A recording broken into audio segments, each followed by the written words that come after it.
ring sat on the velvet cushion the way a stone sits at the bottom of a well, heavy, cold, and perfectly still. Elara Voss had looked at it exactly once since Silas Crane had placed it on her finger 3 weeks ago, and that had been enough. She knew its weight. She knew the way it caught the candlelight of every dinner party, and the way ladies across the table leaned toward each other and whispered words like fortunate and well-placed and clever girl. She had stopped correcting people who used those words around her. Correcting them required a kind of energy she had decided to spend elsewhere. The great hall of Ashburn Manor was full tonight. It smelled of beeswax and hothouse flowers, and the particular perfume that Lady Cornwall always wore, something heavy and sweet, that arrived in a room several seconds before she did. 40 guests sat at the long table, their faces flushed with good wine, and the pleasant warmth of a room, heated by 4 fireplaces going at once. Silver clinked against china. The staff moved through the spaces between chairs, like water moving through stone, efficient and nearly invisible. Elara sat at the far end of the table. This had not been an accident.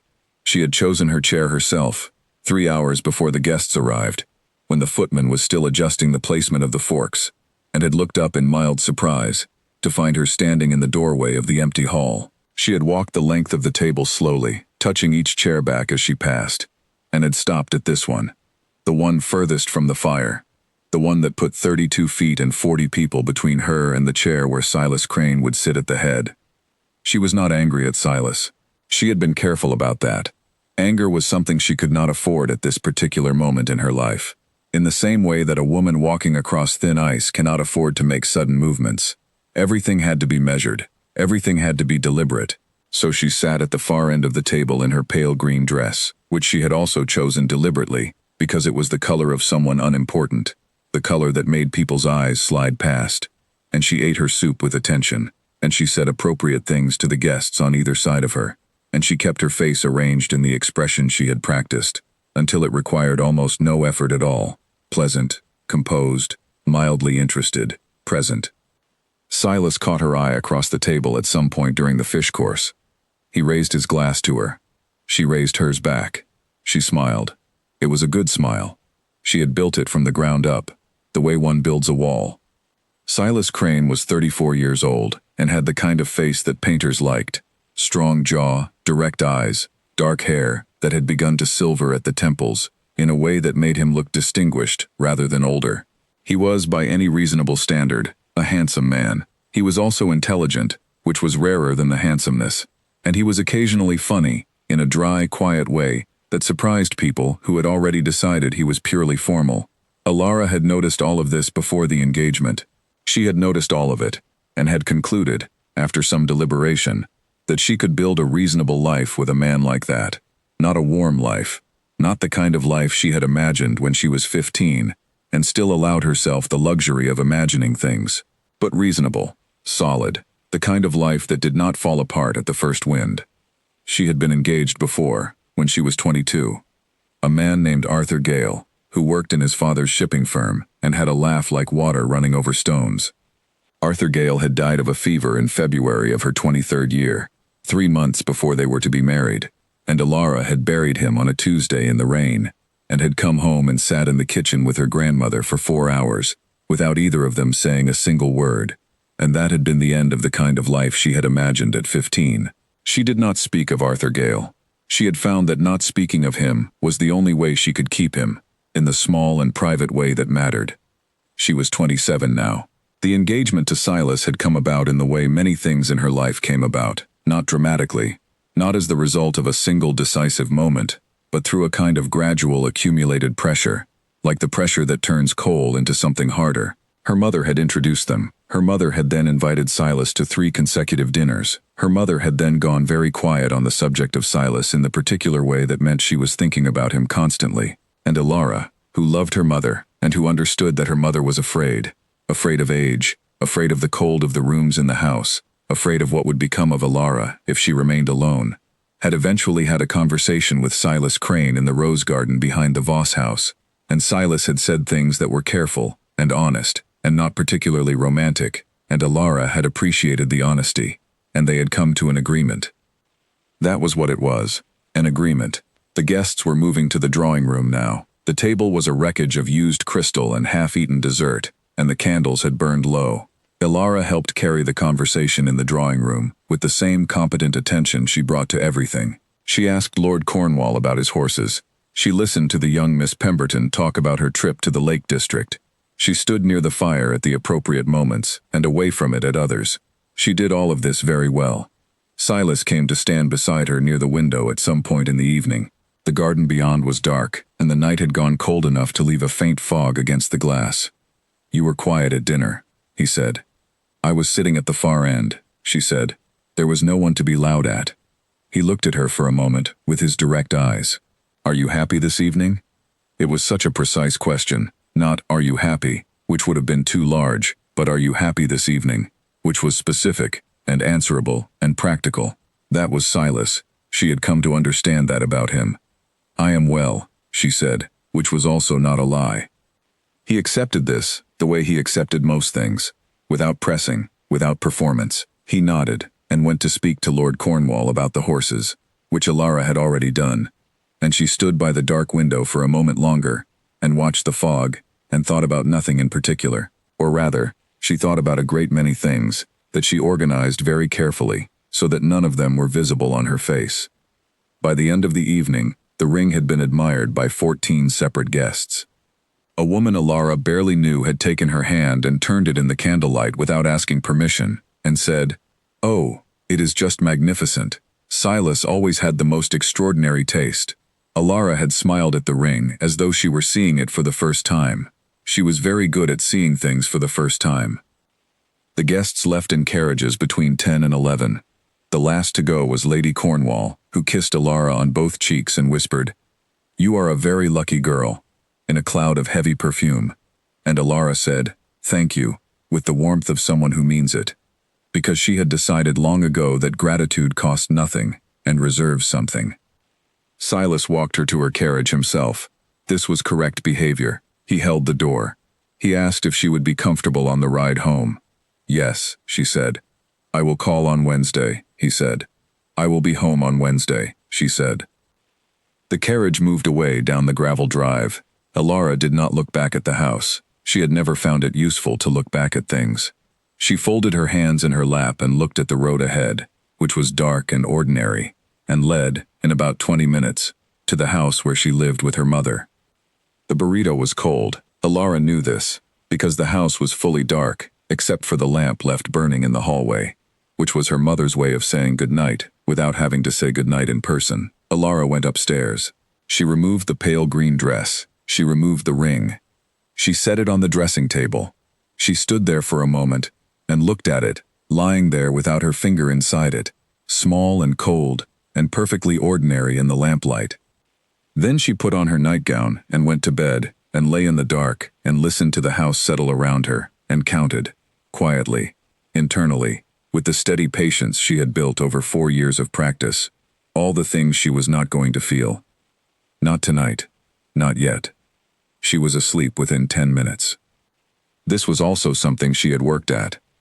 The first morning of the engagement, she had woken to flowers from Silas, white roses, which was correct and conventional, and told her something, and to a note from her mother that said, simply, "I am so proud of you," which told her something else.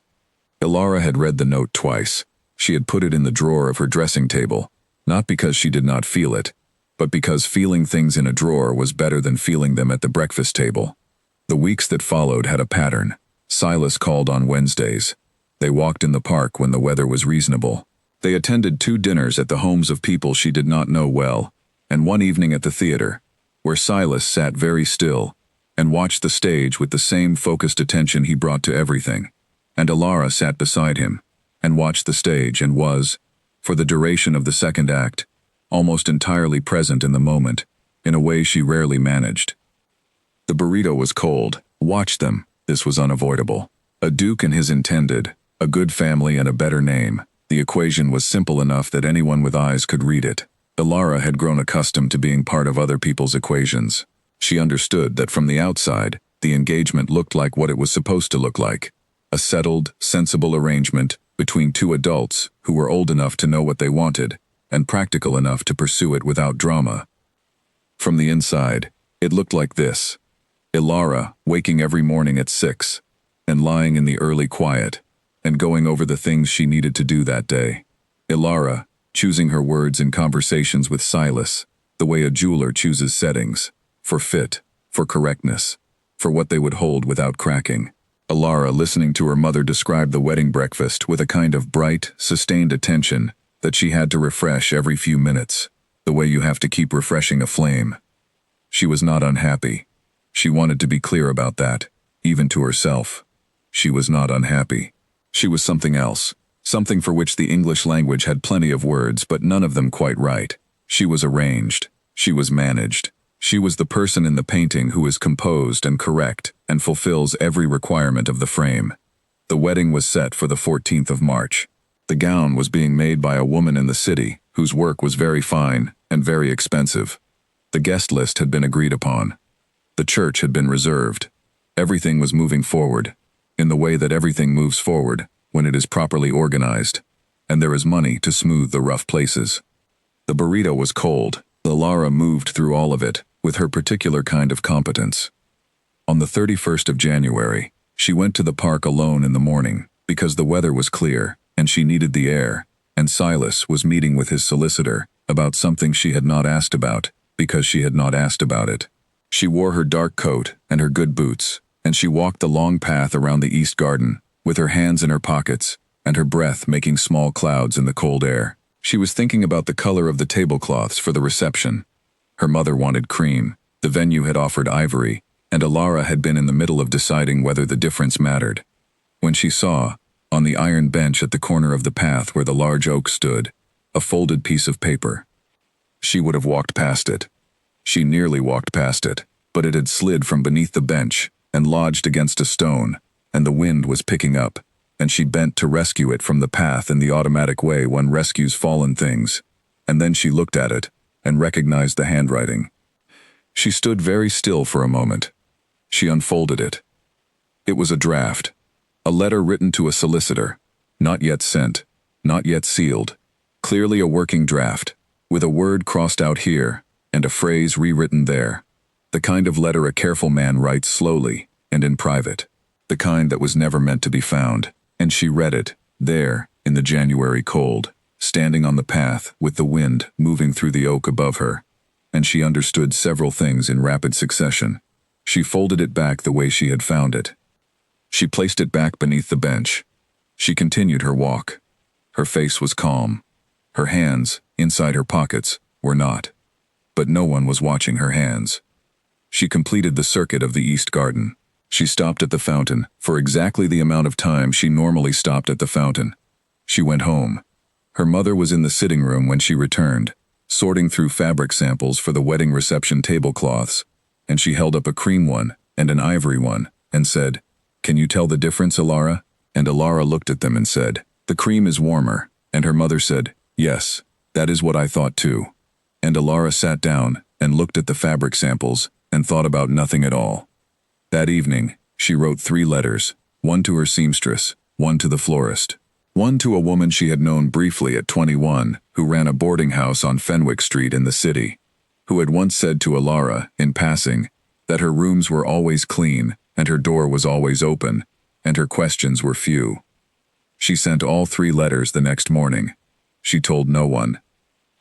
The engagement supper had been the beginning of the chapter. The letter on the bench was the end of it. Everything between had been a story she had told herself about what was possible, about what a reasonable woman could build with materials that were not quite right, but were present and available, and better than nothing. And she had believed parts of that story, sincerely. She had meant to believe the whole of it. But a letter written to a solicitor in careful, clear handwriting, by a man who had chosen his words with precision, a man who had then left those words on an iron bench in a park, could not be unread. The words had entered her and rearranged something. Not with violence, with the quiet, irrevocable efficiency of water getting into a wall. She did not cry that evening. She did not sleep badly.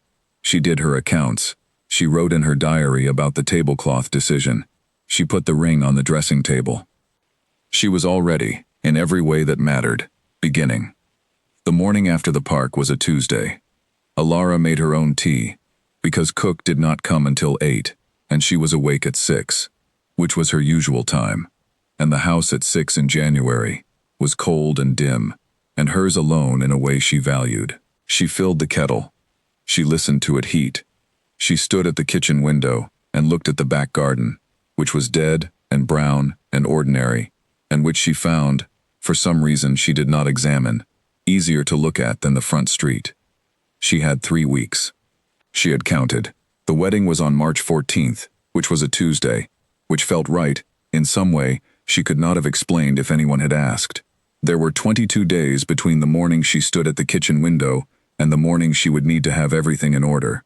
22 days to do something that would require the kind of precision she had spent the last 4 years building.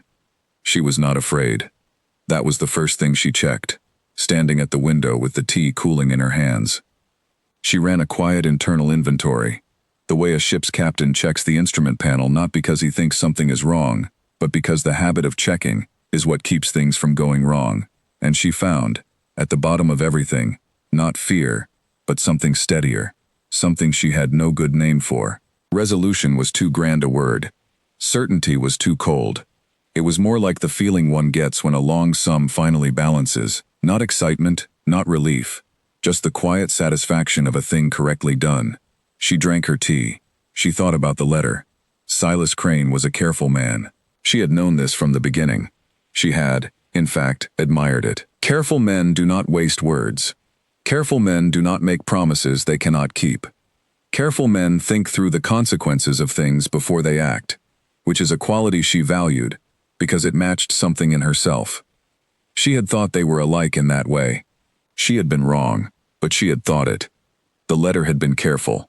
That was the thing.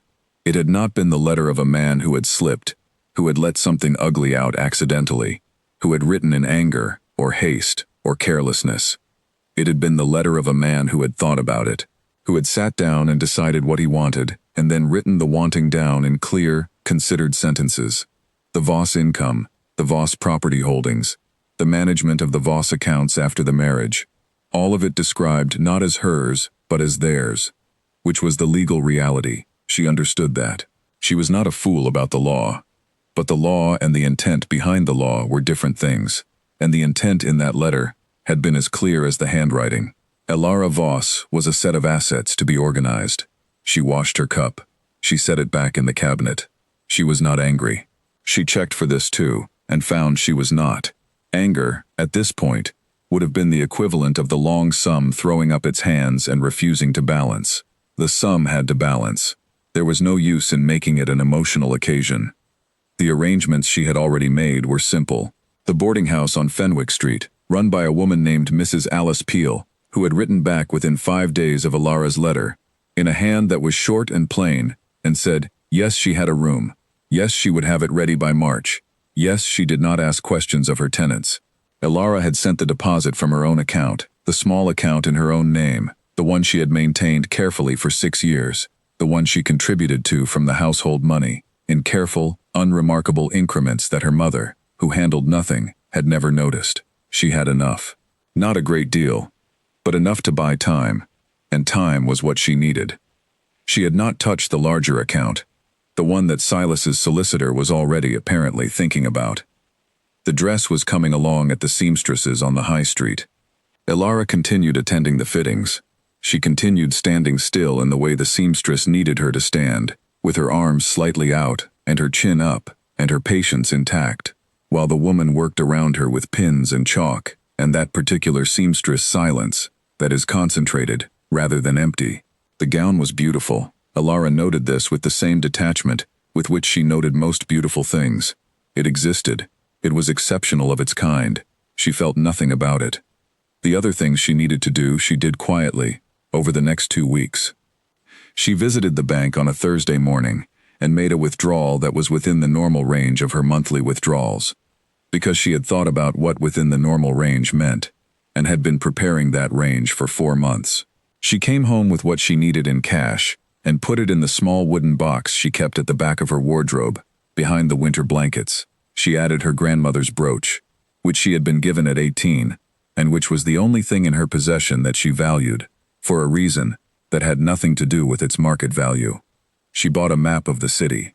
This was not unusual. She said she was going to the bookseller, and she went to the bookseller, and she came back with the map and 2 novels, and said the novels were for the train journey she had been planning with her mother, that never ended up happening, and her mother said, "Oh yes, we really must do that," and that was the end of the conversation. On Fenwick Street, she had marked the route from the church. 17 minutes on foot. She walked it twice, once on a dry Thursday afternoon, and once on a Friday when it had been raining lightly. The second time told her something the first had not, that the city in the rain was quieter than the city in the dry, and that quiet city was easier to move through. She filed this away without sentiment. She continued being Alara Voss in the meantime. This was not as difficult as it sounds. Alara Voss was something she had built very carefully over many years, and the construction was sound enough that it did not require constant monitoring. She could run Alara Voss on a kind of background attention, while the foreground of her mind worked on other things. She went to dinner at the Crane's house twice in those 3 weeks. She sat at Silas's right hand and listened to his uncle talk about politics and his aunt talk about the situation in the countryside, and she asked questions that showed she had been listening. She let Silas guide her by the arm through doorways, and she thanked him, and she walked beside him, and she looked, to everyone who looked at her, like a woman who had made her decision and settled into it. The Saturday before the wedding, her mother came into her room in the evening and sat on the edge of the bed and said, "Are you sure you are ready?" in the voice of someone who is hoping the answer is yes, and slightly afraid it might be something else. "Yes," Alara said. She was at her dressing table, brushing her hair. "He is a good man," her mother said. Alara looked at her mother's face in the mirror. Her mother was 53, and had the kind of tired beauty that comes from a long life and several losses, and the sustained effort of not letting those losses make her cruel. She loved her mother. She had always loved her mother, in the simple, unexamined way that is the oldest kind of love, older than reason, older than words. "Yes," she said again, which was still true in the small ways that mattered enough to say. The burrito was cold. Her mother squeezed her shoulder and said, "Sleep well," and went back to her room. Alara put down the brush. She looked at her own face in the mirror for a long moment, not searching for anything, not examining herself, just looking, the way you look at a piece of work before you put it away. She put the brush in the drawer. She went to bed. She did not sleep for a long time, but she lay still, which was almost the same thing. Outside, the city went about its business. A carriage passed on the street. Somewhere far away, a dog barked twice and then was quiet. The clock on the landing ticked with its usual steadiness, indifferent to the difference between 1 hour and the next. At some point she slept. She dreamed about Arthur Gale, which she did occasionally, and could not control, and which she had long since stopped trying to prevent. In the dream he was standing in a doorway with the light behind him, and he was laughing about something, and she could not hear what he was saying, but she could see his face clearly, which was the gift the dream gave her, and the reason she had stopped being afraid of it. She let herself stand in the dream and watch him for as long as she was allowed. The light behind him was very bright, and she woke at 5:30, 45 minutes before her usual time. She lay still for a moment. Then she got up. She made tea. She stood at the kitchen window and looked at the brown garden and the early sky, which was gray and close, and carried the particular quality of light that precedes either rain or a long gray day. She drank the tea slowly. She thought about the route. She thought about the wooden box behind the winter blankets. She thought about the dress, which she would leave in the wardrobe, and the ring, which she would take to the church, and the scrap of paper in her left boot, which had the address written on it in her own hand. She washed the cup. She went upstairs. She put on her dark wool dress, the sensible one, the warm one, the one that was right for walking in whatever the weather decided to do. She sat on the edge of the bed and held the ring in her palm for a moment. It was lighter than it had felt on her finger. Things often were, when you stopped being inside them. She put it in her coat pocket. She picked up the wooden box and took out the cash and the brooch. The cash she distributed between her coat pocket and the interior pocket of her dress. The brooch she pinned above her heart, under the coat, where no one could see it. She put the box back. She took the map. She went downstairs and into the kitchen, and she opened the cabinet, and she took out the things for breakfast. She made eggs. She made toast. She sat at the kitchen table in the early quiet, and she ate a full breakfast, slowly and without hurrying, because she was, for the first time in a very long time, entirely unhurried. There was nothing she was late for. There was nothing she was rushing toward. This was not the last meal in a dramatic sense. She was not a woman who did things in dramatic senses. It was simply breakfast, which she happened to eat with more attention than usual, noticing the texture of the toast, and the warmth of the second cup of tea, and the particular silence of the house, at 6 in the morning, when her mother was still asleep, and the city had not quite started. When she finished, she washed the plate. She washed the cup. She dried them both, and put them back exactly as they had been. She wrote nothing. She had thought about this. She had considered writing something to her mother. A note, a sentence, anything that would allow her mother to stop worrying sooner rather than later. But she had decided, after careful thought, that any note she wrote would raise more questions than it answered, and the questions would take her mother to places she did not want her to go. The better a silence that was temporary than a letter that would last forever. She would send word from Fenwick Street. She had already planned what she would say. She would say she was safe. She would say she was sorry for the manner of it. She would say she needed time, and that she loved her. And she would say these things simply, in plain sentences, the way she said everything that mattered. She picked up her bag. It was small. It looked like any ordinary bag. It contained almost nothing, because she had decided that almost nothing was exactly the right amount. She went to the front door. She opened it.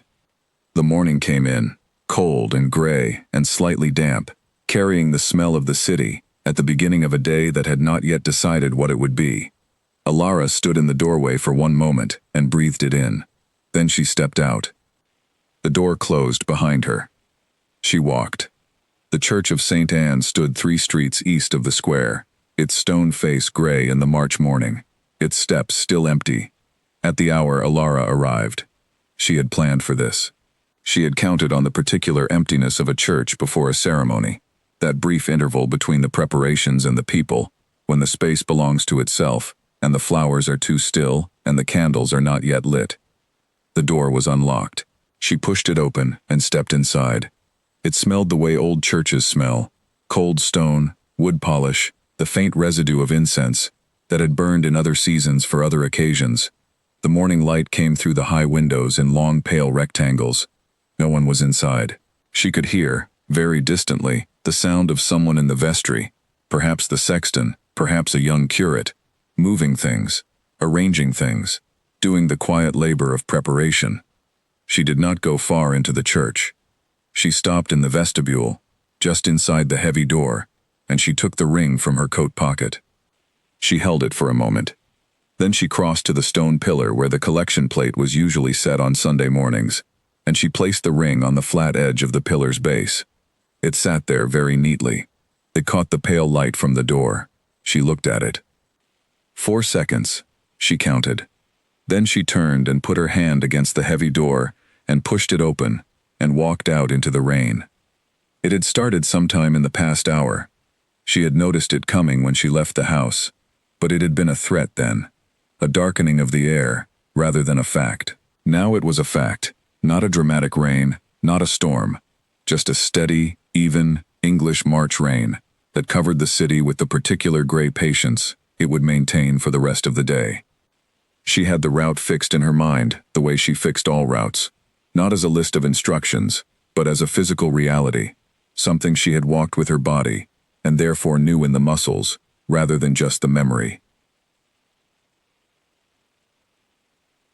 Left at the church gate, straight down Aldwych Street to the end, right on to the market lane, past the grocer and the cobbler, and the old pub that was never open before noon, but always had its board out.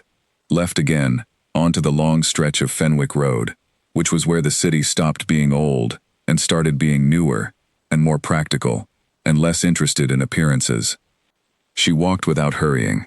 This was important to her, in a way she could not have fully explained.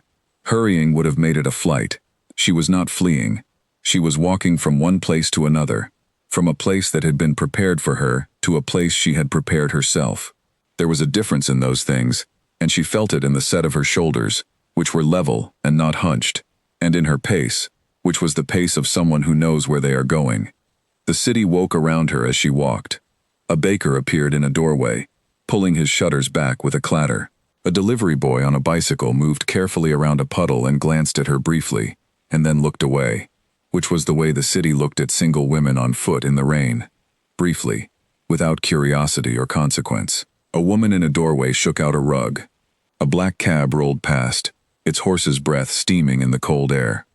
Alara walked through all of it. The rain touched her coat and her hair, and ran down the back of her collar in a thin, cold line, which was unpleasant in a purely physical way, and completely beside the point. She did not mind being wet. She did not mind the cold. She had dressed for this weather. Not ideally, not with waterproofing or extra layers, but adequately, in the way someone dresses when they are not interested in performing discomfort, but also not interested in being destroyed by it.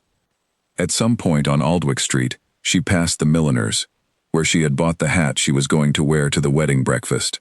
The hat was still in its box on the shelf of her wardrobe. She had tried it on twice, and thought it was a sensible hat. It was cream. It matched the tablecloth her mother had eventually decided on. These things were part of a reality that was already moving away from her. Not violently, not in a rush, but steadily, the way a shoreline moves away from a ship that has turned. She noticed this without sadness, the same way she had noticed the weight of the ring. She turned onto Market Lane. The rain was heavier now, filling in the morning with a uniform gray sound that made everything quieter. A woman with an umbrella passed her going the other direction, and glanced at Alara's uncovered head, and then away. Alara kept walking. She was thinking about Mrs. Alice Peel, and the room on Fenwick Street. She had thought about it many times over the past 3 weeks, but she thought about it now with a different quality of attention, the kind that belongs to imminence, to the thing that is about to be real rather than planned. She did not know what the room looked like. She had only the address and the letter, and the description in the letter. A back room on the first floor, quiet, east-facing. The window looks on to the garden. She had built the room in her imagination from these details, and had been careful not to build it too specifically, because specific imaginings rarely survived contact with reality. She had not allowed herself to want the room too much. She had simply arranged to have it. The street sign for Fenwick Road appeared on the corner ahead of her, its iron letters dark with rain. Alara turned left and kept walking. She passed a woman hanging washing under the overhang of a narrow house, who watched her with mild curiosity. She passed a boy sitting on a step with a piece of bread, who did not look up. She passed a pair of men deep in conversation outside a tobacco shop, who parted briefly to let her through, and then came back together again. The boarding house was number 47. She had counted the buildings from the end of the street during her 2 practice walks, and she did so again now. Habit more than necessity. A plain brick building, 3 stories, a painted door that had once been green, and was still approximately green under the years of weather. A small sign in the window that said, "Rooms" in simple black letters. She stopped at the step. She had been walking for 17 minutes. She lifted the knocker and brought it down twice. Footsteps inside. The door opened. Mrs. Alice Peel was a woman of perhaps 60, with a face that had arrived at its final form some years ago and settled in it comfortably. She was not soft, and she was not hard. She looked at Alara, the wet coat, the wet hair, the bag, the hour, and her expression did not change. "Miss Voss," she said. "Yes," Alara said. "Come in then." She stepped inside. The hallway was narrow and warm, and smelled of something being cooked in a distant kitchen. Mrs. Peel closed the door behind her, without comment. She led her down the hall and up 1 flight of narrow stairs, past a closed door on the landing, and to a second door at the end of a short passage. "Here," she said, and opened it. Alara stood in the doorway and looked. East-facing, as advertised. The window was narrow and gray with rain. There was a bed, a chair, a table, a small fireplace that was unlit, but held the materials for a fire. The walls were plain. The floor was plain, boards with 1 rug. It was, by most standards, a very simple room.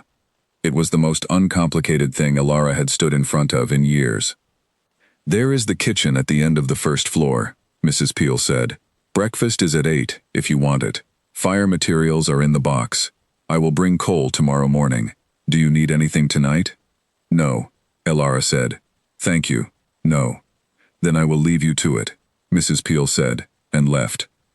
Elara stepped into the room. She set her bag on the chair.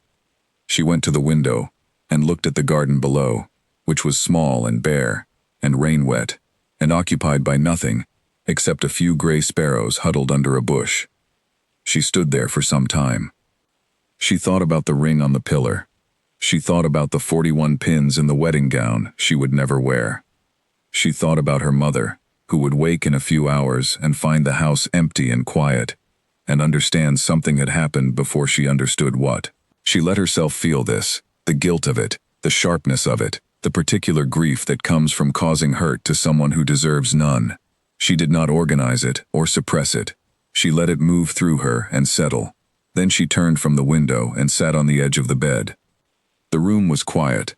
The rain hit the glass steadily. Somewhere outside and below, Fenwick Road went about its business. She reached into her coat pocket for the cash, to count it, to verify the sum of the thing she had built, and her fingers found, unexpectedly, the scrap of paper from her boot. She had moved it from the boot to the pocket on the walk and had forgotten. She pulled it out now. The address, written in her own hand 3 weeks ago, 47 Fenwick Road. She had already arrived. The paper in her hand was past tense. She looked at it for a moment. Then she set it on the nightstand, carefully, as though it were something she might want to keep. She lay back on the bed without removing her coat. She was still cold from the rain. The room was quiet. She looked at the plain ceiling. She did not sleep, but she closed her eyes, and for the first time in as long as she could accurately remember, there was nothing she needed to arrange, nothing to prepare, nothing to organize for the next day. The next day would come on its own, the way next days do, and she would meet it as herself, not as Elara Voss, the composed and managed and well-arranged, but as herself, whoever that currently was, whatever she looked like without the frame. She breathed in. She breathed out. The rain continued. She did not hear the carriage slow on the street below. She did not hear the sound of wheels that were different from the other wheels, heavier, more deliberate, moving at the particular pace of someone who is not rushing because they already know where they are going. She did not go to the window. Not yet. Outside, at the far end of Fenwick Road, barely visible from the upper floors through the rain and the gray air, a carriage had stopped. It had been following her since Aldwych Street. The carriage had stopped, but the man inside it had not moved. Silas Crane sat with his hat in his hands, which was not a position he occupied often. He was a man who kept his hat on, in the way that men of his particular upbringing kept their hats on, as a matter of habit, a matter of form, the way that form had been explained to him before he was old enough to question the explanation. His hat was currently in his lap. This had happened sometime on Aldwych Street, when he had taken it off and held it, and he had not put it back, because putting it back seemed like a kind of decision he had not yet made. The driver had said nothing. This was the privilege of having the right driver, which Silas had, a man named George, who had been with the Crane household for 11 years, and had developed, over that time, the particular quality of reliable silence that is worth more than most things you can pay for. "Stay on Fenwick Road," Silas had said, when the carriage had slowed the second time. "Yes, sir," George had said, and they had stayed. Silas looked at his hat. The brim was wet from where he had passed it through the window to look at the street. He had been doing this, leaning to the window, looking, pulling back, since Aldwych Street, which was the third street after the church, which was where he had been standing in the vestibule when he heard the heavy door open and close. He had arrived at the church at 9:30. This was 40 minutes early, which was not his usual practice, and which he had not been able to explain to himself except in the most circular of terms. He had wanted to arrive early. He was a man who, when he could not find a rational explanation for a thing, accepted the irrational one and kept moving. He had arrived early. He had stood in the vestibule in his good coat and his hat, waiting for the curate, when he heard the door. He had looked. He had seen only the door closing. But on the collection plate pillar, on the flat stone lip where the plate sat on Sundays, there was a ring. He had known it before he crossed the vestibule. He had known it the way you know the important things. Not with the mind, not first. He had crossed the stone floor anyway. He had stood in front of the pillar and looked at the ring. He had picked it up and held it in his palm, where it was lighter than he would have expected. He had stood there for some time. Then he had gone outside. She was already on Aldwych Street when he came down the church steps.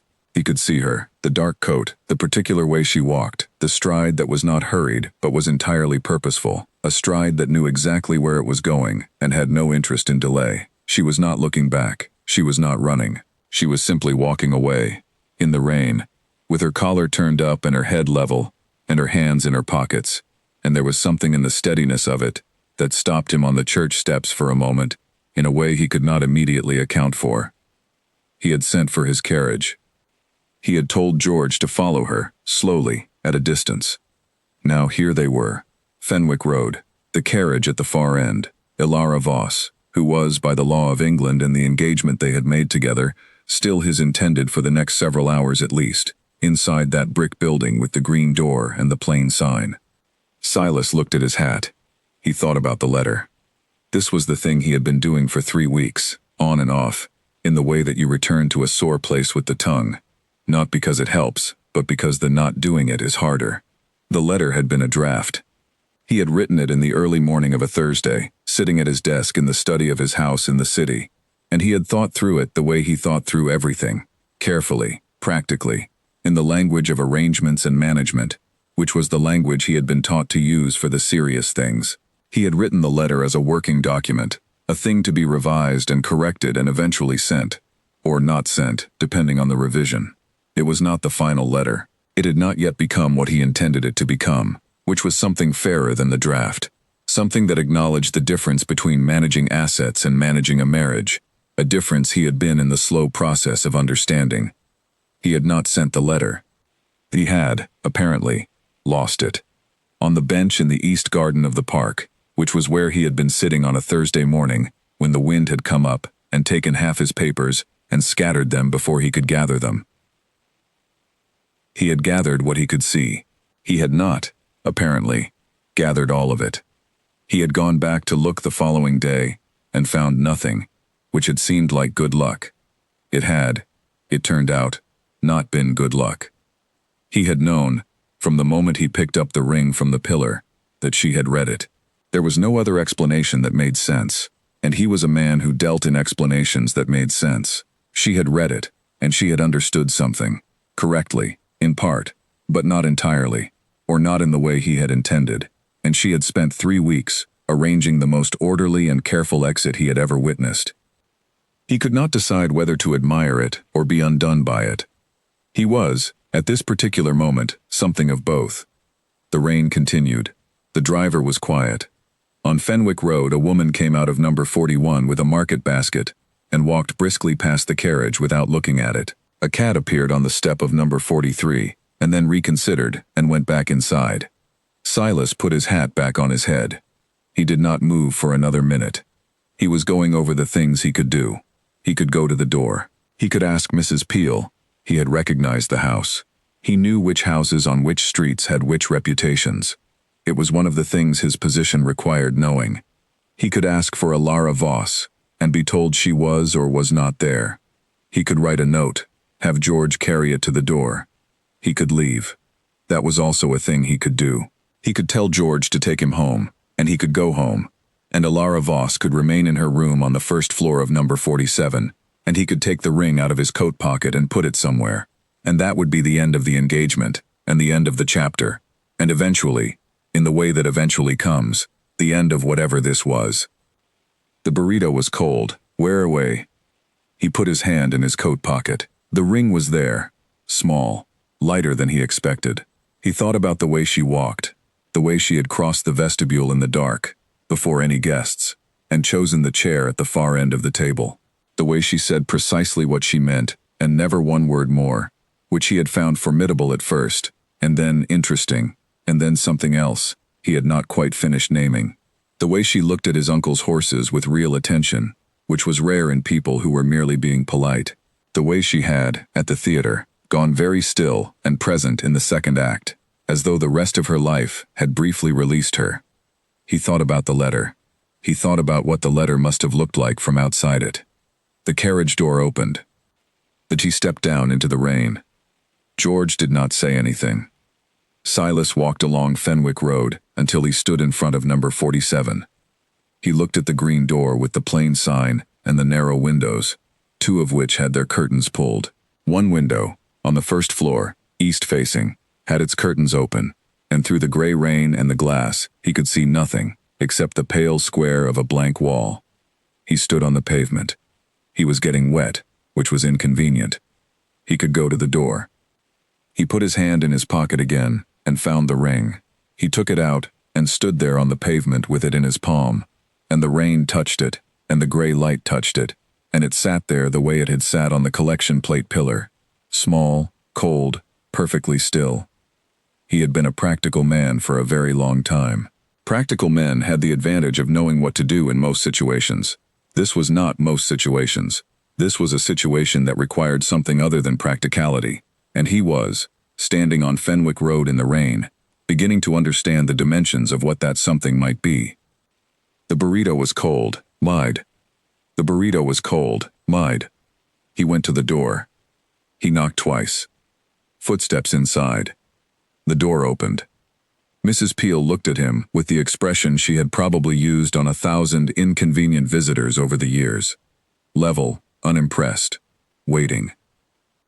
"I am looking for Miss Voss," he said. "Are you?" said Mrs. Peel. "Yes." She looked at him for a long moment. "She is not receiving visitors," she said. "I understand," Silas said. "Could you take her a note?" "The burrito was cold," said Mrs. Peel. The way she said it made it very clear that she was not making any promises about what would happen to the note after she took it. Silas took a card from his coat, the plain ones, without the crest, and a pencil. He wrote 4 words on the back, and he handed it to Mrs. Peel. She looked at the front of the card, which said his name, and then at the back, which said what he had written, and her expression did not change. She took the card. "I will wait," Silas said. "You will wait in the rain then," said Mrs. Peel. "Yes," he said. The door closed. He stood on the step. Upstairs, in the east-facing room, Elara lay on the bed, with her eyes closed, and listened to the rain. She had been close to sleep, closer than she had been in some time, in fact, when she heard the knock at the door below. It was 2 knocks, deliberate and even, not urgent, not timid. The kind of knock that belongs to a person who knows what they want and is prepared to wait. The day they invaded Earth, for the first time, the galaxy learned true fear. The burrito was cold, the galaxy learned true fear. The burrito was cold, the galaxy learned true fear. The burrito was cold, the galaxy learned true fear. She opened her eyes. She lay still for one more moment. Then she sat up. She swung her feet to the floor. She crossed to the door and opened it. Mrs. Peel held out a card. Elara took it. She looked at the front. She looked at the back, which said, in handwriting she recognized by the precision of it, "I have read the letter too." She stood in the doorway. Mrs. Peel said nothing, which was the quality Elara had paid for. The card was small in her hand, rain dampened at the edge from being carried through it. 4 words on the back. She turned it over and looked at his name on the front. Then she turned it back. She read the 4 words again. "I have read the letter too." She looked at the window at the end of the passage. Through it, the gray sky, the rain. She looked at the card. She was quiet for a long time. Then she said, "Tell him to come in out of the rain." The room on the first floor of number 47 Fenwick Road was not built for 2 people. It had been built, quite clearly, for one person who needed very little: a bed, a chair, a table, a window, and enough space to turn around without apologizing. A second chair would have required moving the table. A second person in the room, standing near the window, made the walls seem to have arrived from opposite directions to meet in the middle. Silas Crane stood near the window, because it was the only place that was not the bed or the doorway. He had removed his hat at the door and was holding it in the same way he had been holding it in the carriage, a man without a surface to put it on, which was slightly absurd, and which he did not attempt to make less absurd. Alara stood near the table. They were approximately 7 feet apart and looking at each other, and neither of them had said anything yet, because neither of them had found the first word. The rain was very loud on the window. "You wrote the letter in January," Alara said. She was not asking. "A draft," he said. "It was a draft." "I know what a draft looks like," she said. "It was a draft of something you intended." He did not argue with this. "It was a draft of something I intended to revise," he said, "before I sent it. And yet I lost it on a bench in the park," he said, "which was careless, and which I regret." "Which you regret," she said. "Yes." She looked at him, the direct look that he had noticed from the beginning. Not aggressive, not searching, just precise. She looked at people the way she looked at everything else, for what was actually there rather than what was supposed to be there. He had found it formidable at first. He found it formidable now. It was formidable. "The letter said that my accounts would be managed," she said. "My property, my income." "That was the draft," he said. "The draft," she said. "What would the final letter have said?" There was a long pause. "The rain." "I do not know," he said. "That is the honest answer. I had been going back and forth about it. The law gives a husband certain things, and I have always been the kind of man who writes down what the law gives, and then considers what the right thing to do with those things is. The letter was me writing down the law. The revision would have been me deciding what to do with it." "And what were you going to decide?" Another pause. "I was going to decide differently," he said, "from the draft." She considered this. "You should have told me you were considering it at all," she said. "Yes," he said, "I should have.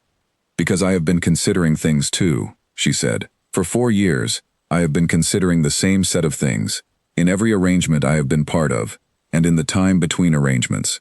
Whether my opinions will be listened to, whether my money will be mine, whether the man across the table is explaining things to me or arranging me.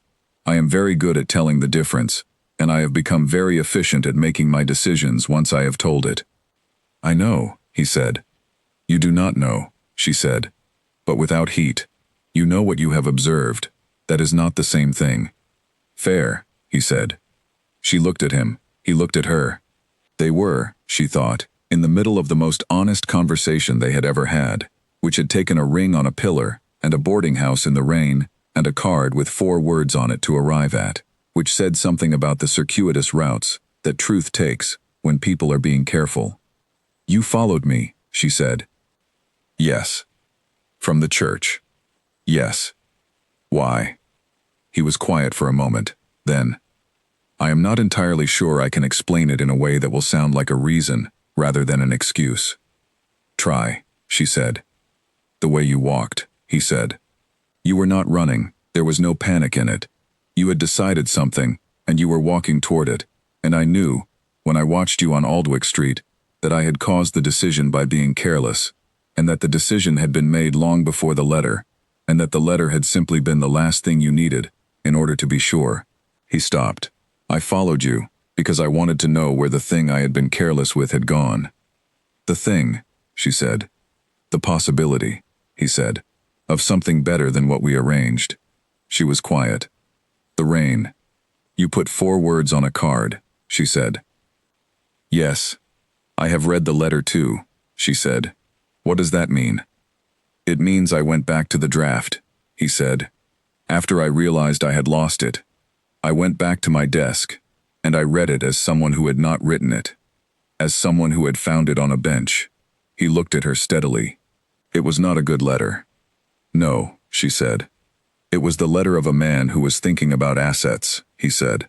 "And you are not an asset. You are a person with property and opinions, and a grandmother's brooch under your coat that you wore today because it mattered to you, not because it suited the occasion. You are the most organized and competent person I have ever been in a room with, and I have been in rooms with very organized and competent people, and I wrote a letter that treated all of that as a column in an account book." He stopped. "I am sorry." Alara looked at him, not searching, just precise. "You are standing in a small room in the rain, holding your hat," she said. "Yes," he said. And you knocked on a door you had no right to knock on. Yes. And you expect me to? What? She said. Come back? Pick up where we stopped? Go to the church, now that it is nearly noon, and the guests have been turned away, and pretend the morning did not happen? No, he said. I do not expect any of those things. Then what do you expect? Nothing, he said. I came because... He stopped. He looked at the hat in his hands. I came because you deserve to hear the apology in person, rather than through a door. The rest is yours to decide. She said nothing. The rain was quieter now, or she had simply stopped listening to it so carefully. She looked at the card still in her hand. 4 words. His handwriting, precise and careful, which was also how he thought about everything, including, apparently, the things he got wrong. She looked at the window. She thought about the room, the clean, simple, east-facing room that belonged to no one's story except her own. She thought about 12 shillings in her coat pocket, and the grandmother's brooch against her heart, and the scrap of paper on the nightstand that she had kept, not because she needed it anymore, but because it had mattered. She thought about walking. She thought about arriving. She looked at him. Sit down, she said. You are dripping on the floor. He looked at the chair, which had her bag on it. The bag can go on the table, she said. He moved the bag carefully and sat down, and she remained standing near the table. The room was still small, and they were still 7 feet apart, but the quality of the 7 feet had changed, in the way that distances change when both people in them have stopped trying to manage the distance and are simply standing in it. I am not going back to the arrangements we had, she said. I want to be plain about that. Yes, he said. If there is something different to be arranged, she said, then it will be arranged differently, from the beginning, clearly in writing and in conversation, and not on a bench in a park. Yes, he said. And I will remain here, she said. For now, this room is mine. I paid for it, and I am in it. And whatever happens next will happen after I have had time to think. Yes, he said. She looked at him, sitting in her chair with his hat still in his hands. You can put your hat on the table, she said. He put his hat on the table. She turned to the window. The garden below was gray and wet. The sparrows were gone. The rain was thin now, barely a rain, the kind that cannot decide whether to continue or stop. I am going to make tea, she said. The kitchen is at the end of the first floor. If you want some, you may come. If you do not, you know where the door is. She walked to the door. She opened it. She went down the passage to the stairs. Behind her, after a moment, she heard the chair push back. Footsteps. She did not slow down. But she also, for the first time in a very long time, did not count anything. She simply walked toward the kitchen, and he came after her, and the house was warm inside. And outside the rain finally made up its mind and stopped. 3 days passed. Alara stayed in the room on the first floor of number 47 Fenwick Road, and she did the things that people do when they are rearranging the furniture of their lives. She slept, she ate, she walked, each morning, through the part of the city that was new to her, streets she had never had a reason to be on, a square 2 blocks east, with an old stone drinking fountain that still ran clean water, a small bookshop on the corner of Aldwych that smelled like every other bookshop, but had a different arrangement of light through the front window that she found unexpectedly pleasing. She wrote to her mother on the first evening. The letter was short and plain, and said the things she had intended it to say, that she was safe, that she was sorry for the manner of the departure, that she needed time, and that she loved her. She did not put the return address. Her mother wrote back within 48 hours, which meant she had written on the same day she received Alara's letter, which meant she had cried, and then written, and probably cried again, which was what her mother did when she was frightened. The letter said, "Please tell me where you are." It said, "I am not angry. I am frightened." It said, "Whatever has happened, I am your mother, and I am here." And at the bottom of the page, in slightly different ink, as though added after some time had passed, "The guests have been sent home. Silas's family are saying nothing. Silas himself has said nothing, which is worse, somehow. Come home when you are ready. I will be here." The burrito was cold, Lara read the letter twice, and then set it on the nightstand beside the scrap of paper, and she looked at both of them together for a moment, which was not something she had planned to do. She wrote a second letter to her mother, with the address. The following morning, Silas arrived. This had not been a surprise exactly.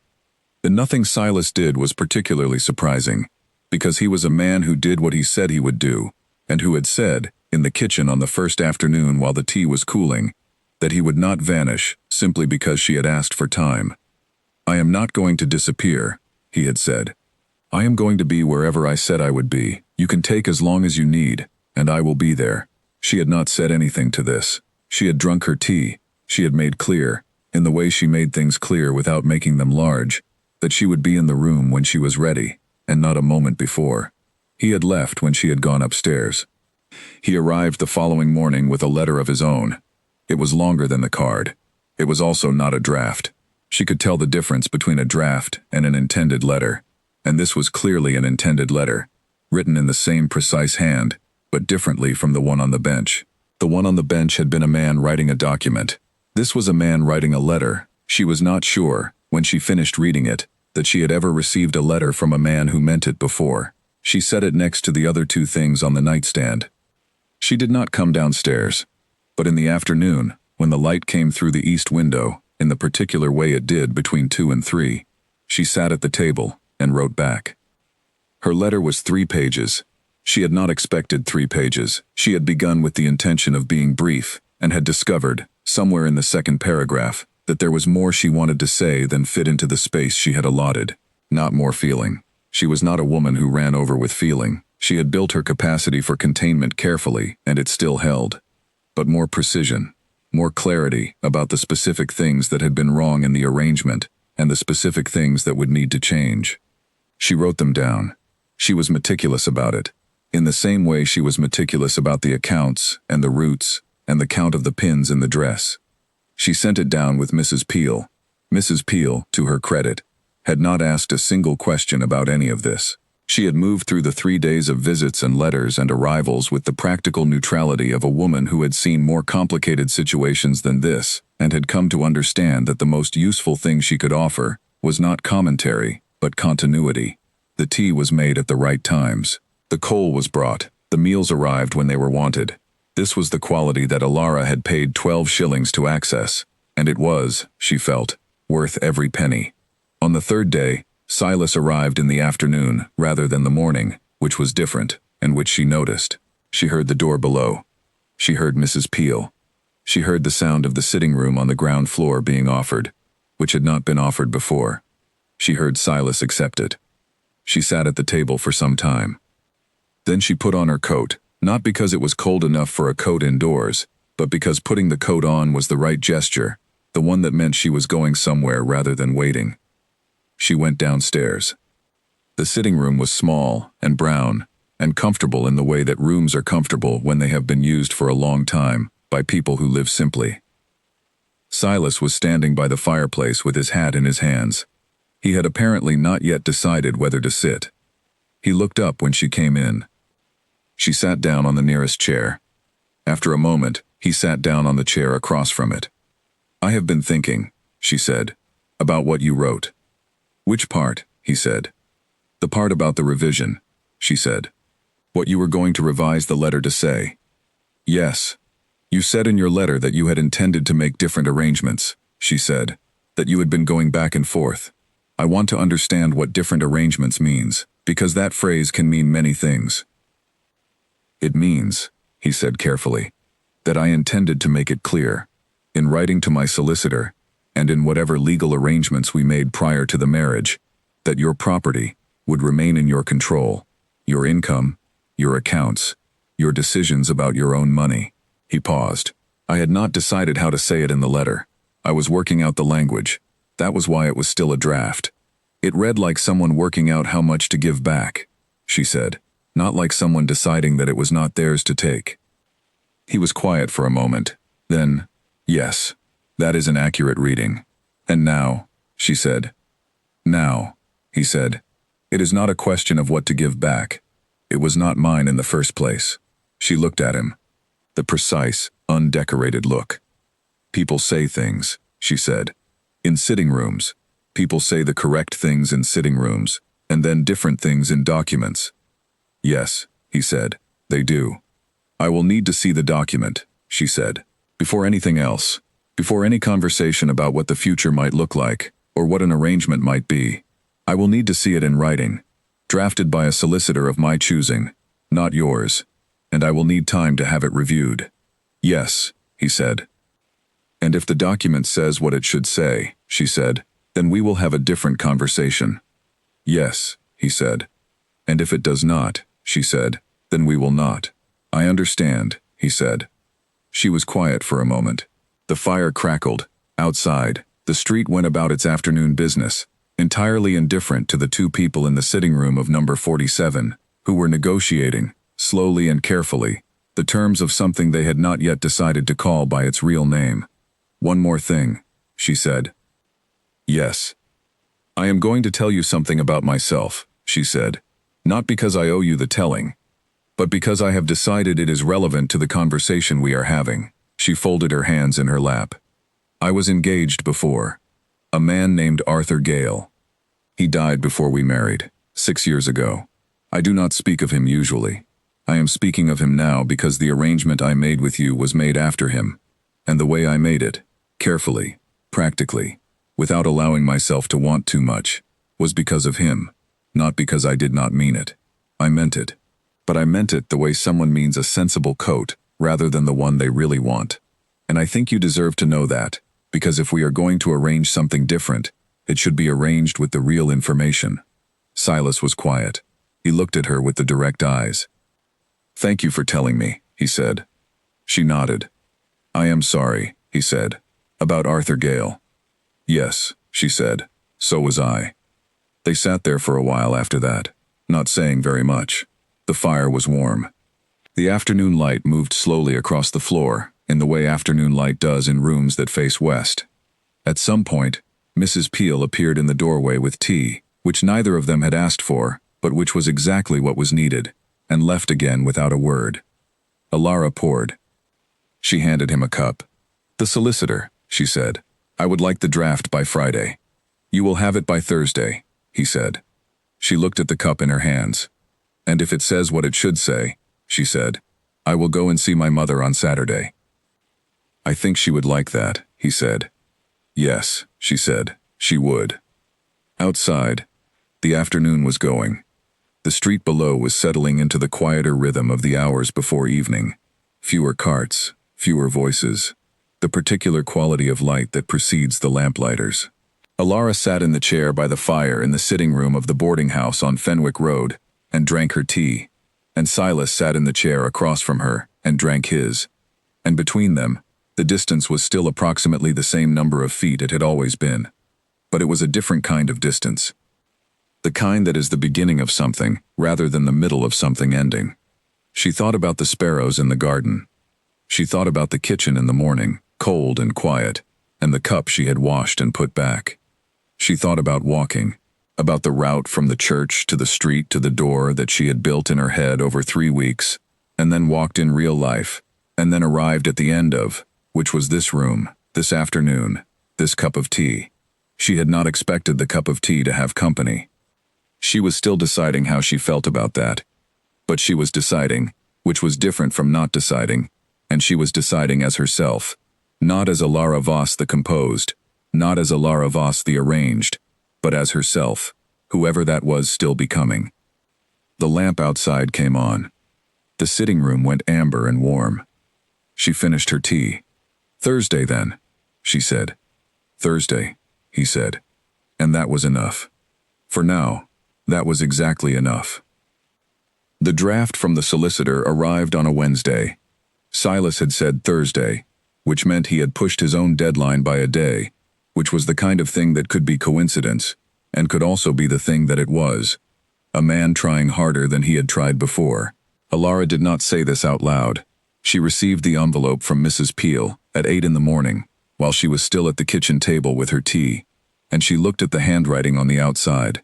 Not Silas's, a solicitor's, and she set it on the table. She finished her tea. Then she opened the envelope. The draft was 4 pages, written in the formal language of legal documents, which was a language she had taught herself at 23, in the months after Arthur Gale died, when there had been several things that needed attending to, and no one else to attend to them. She could read it. It took time, but she could read it, and she went through it with the same slow care she brought to anything that mattered. The 4th paragraph. She read it twice. She sat back. It said what it should say. Not in the words she would have chosen.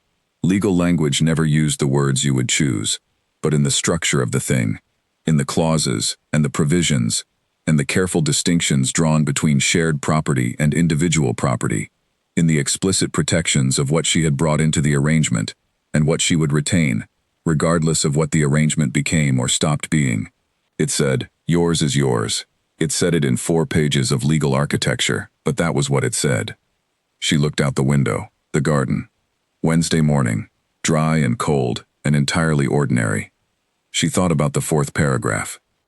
She thought about the 7 things she had counted as immovable, the 7 things she had written down, on the second night at Fenwick Road, in the small notebook she kept for the accounting of important things.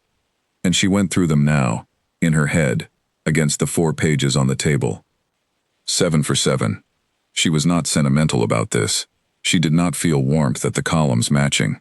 She felt the same thing she felt when any sum balanced, the quiet satisfaction of a thing correctly done. Sentiment would come later, or it would not, and either way the document was what it was. She went upstairs and got her coat. She sent a note to Silas that said, "The document is acceptable. I have made 3 annotations which my solicitor will discuss with yours before Friday. She will contact you directly." She had chosen her solicitor 3 weeks ago, in the same systematic way she had chosen the boarding house, quietly, in advance, without announcement. A woman named Helen Marsh, who had a small office on the south side of the square, and who came recommended by a woman. Elara had met once at a lecture on property law 3 years ago, and had remembered, because the recommendation had been given with precision, and without flattery, which were the only recommendations she trusted. She posted the note. Then she went to see her mother. The house looked exactly the same from the outside, which should not have been surprising, and somehow was. The garden wall, the iron gate, the yellow curtains in the front window that her mother had put up years ago, and which had faded to a slightly different yellow now, but were still entirely her mother. Elara stood on the pavement outside for a moment. She was not preparing anything. She was simply looking at the house with the clean eyes you get when you have been away from something. She went in. Her mother was in the sitting room. She stood up when Elara came through the door, and for a moment they just looked at each other, and then her mother crossed the room and held her, in the way she had held her since childhood, tight and slightly inaccurate, an embrace that was more about the feeling of it than the form, and Elara let herself be held, which she did not always let herself do. "You are wet," her mother said. "I walked," Elara said. "You are always walking," her mother said. But she was not complaining. She was simply stating the truth of Elara, which was a kind of love in its own right. They sat down. They had tea, which her mother had clearly made in advance. The pot was still warm, the cups were already out. This was her mother, preparation as affection. Elara drank her tea, and looked at the familiar room, and the familiar curtains, and the familiar face of the woman across from her, who had worried, and waited, and not asked more than she had any right to ask. "The wedding," her mother said, carefully, "is not happening," Elara said. "Not as it was planned." "And Silas?" her mother said. "We are talking," Elara said. "There are documents being reviewed. We are proceeding carefully." Her mother held her cup with both hands. "Are you?" She stopped. She tried again. "Are you all right?" "Yes," Elara said. "I am more all right than I have been in some time." Her mother looked at her for a long moment.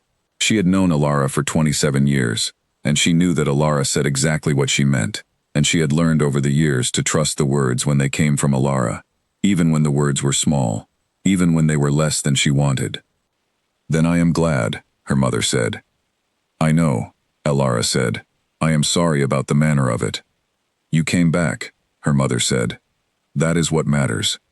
"I always meant to come back," Elara said. "I just needed to arrive somewhere first." Her mother did not ask her to explain this. She simply nodded, in the way that mothers nod when they understand something without needing it said more clearly. She refilled Alara's cup. She said something about the garden, about the early crocuses she had noticed that morning, and Alara said something about the square near Fenwick Road, the stone fountain that still ran clean water, and they talked about small and ordinary things for the rest of the afternoon, in the yellow light of the sitting room, and it was, in its way, the most comfortable afternoon Alara had spent since January. She stayed for dinner. She helped in the kitchen, which her mother protested briefly and then accepted, because Alara, in a kitchen, was efficient, and her mother had always appreciated efficiency in the people she loved. They ate at the small table in the kitchen rather than the dining room, because there were only two of them, and the dining room was for occasions. The kitchen was just for Tuesday evenings, and ordinary dinners, and people who knew each other well enough not to need the occasion. After dinner, her mother said, "Will you stay tonight?" Alara thought about the east-facing room, the window, the garden with the sparrows. "Not tonight," she said, "but I will come on Tuesday." "Tuesday," her mother said. "That is fine. And the week after that?" Alara said. "We will have a different kind of dinner." Her mother looked at her. "What kind?" "The kind where we talk properly," Alara said, "about what happens next. Not as an announcement. As a conversation." Her mother was quiet for a moment. Then she smiled. "The real one. The slightly tired but fully warm one. I would like that," she said. "Good," Alara said. "So would I." She kissed her mother on the cheek at the door. She walked back to Fenwick Road in the early dark, with the lamps coming on one by one along the street, and the city in its evening mode, quieter, more amber, less busy with itself. She turned her collar up. She walked at her usual pace. She thought about Thursday. Helen Marsh, her solicitor, was meeting with Silas's solicitor on Thursday morning. The 3 annotations would be discussed. They were not large changes. She had not annotated the document in bad faith. She had annotated it for precision, for clarity, for the removal of 2 phrases that were technically accurate and practically ambiguous. Helen Marsh had agreed with all 3. Helen Marsh was exactly the solicitor Alara had thought she would be. Friday, the document would come back, and then there would be a decision. The burrito was cold when she had thought about that decision every day for the past week. In the careful internal way she thought about important things, not obsessively, not with anxiety, but with the steady attention of someone who knows that the sum will eventually balance and is willing to do the work until it does. The decision was not about the document. The document was a framework. The decision was about what went inside it.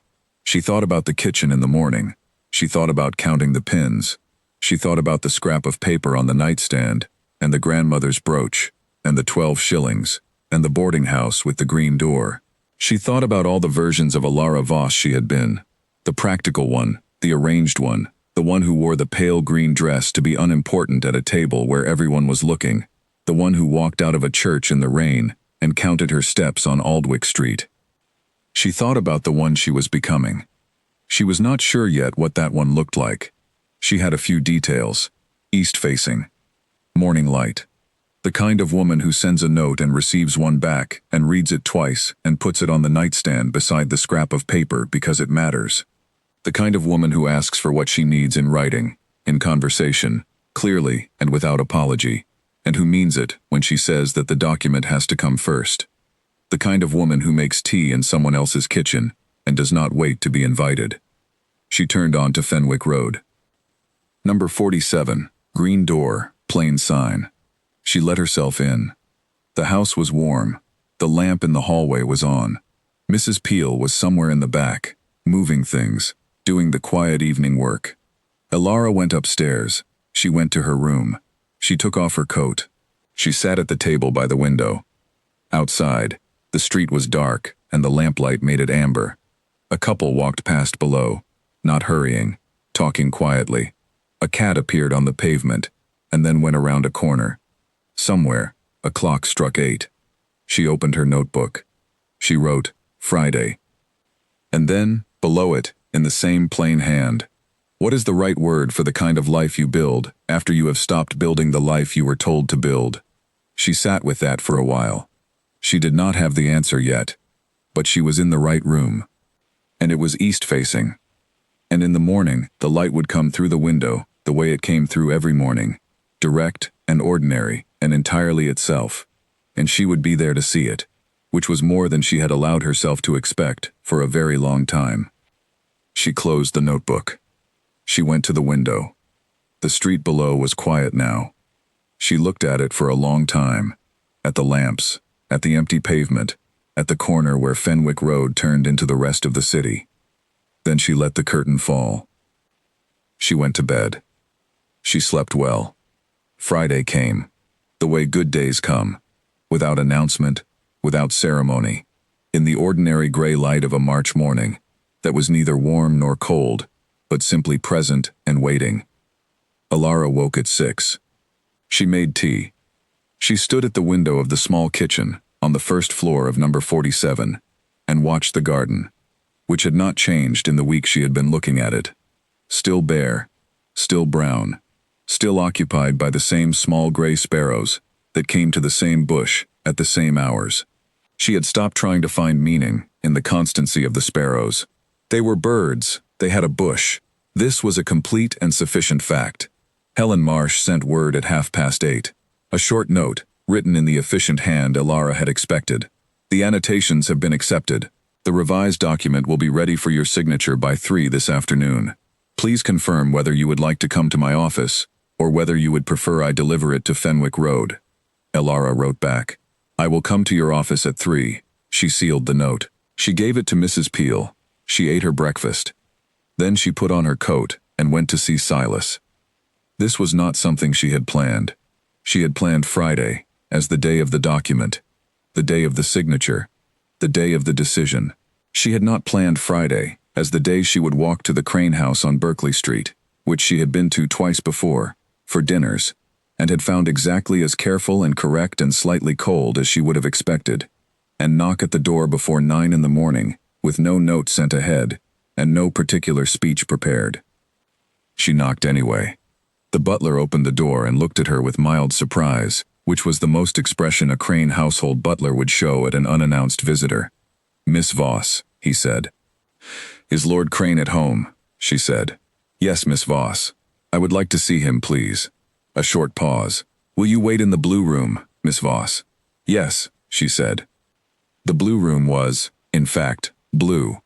A kind of pale steel blue that was correct and pleasant and deeply inoffensive, which was also, she reflected, what most rooms in Crane houses were. She stood by the window rather than sitting, because she was not waiting in the way that requires sitting. She was waiting in the way that is simply a pause between two things. Silas came in within 5 minutes. He stopped when he saw her. He was in his working clothes, not the formal coat of an afternoon call, but the plainer, darker coat of a man who had been in his study since early morning. He had not expected her.